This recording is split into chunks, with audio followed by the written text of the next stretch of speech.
আমি চলে গেছি ওনাদের খাবার দিতে, কিন্তু ওনারা এত খুশি হয়েছে খাবার দেওয়াতে। দেখো চারিদিকে সবাই আমাকে ছেঁকে ধরেছে, সবাই বসে আছে। আর খাবারটা খেয়েও সবাই বলছে খুব ভালো হয়েছে। কিন্তু এতটাই দুঃখের বিষয়, আমি সবাইকে দিতে পারিনি, কারণ নিয়ে যেতে এতটা কষ্ট হয়েছে, এত ভারী হয়ে গেছে। আমার তো ইচ্ছে ছিল সবাইকে দেওয়ার।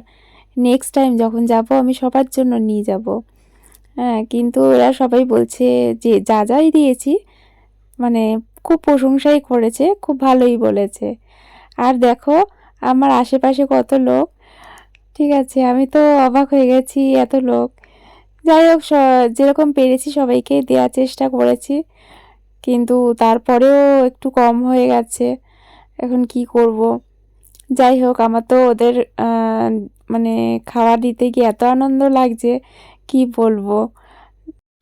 আমার যেটুকু সামর্থ্য আমি সেটুকু করেছি। আপনারাও করুন বন্ধুরা, দেখবেন কত ভালো লাগবে, কত শান্তি এতে।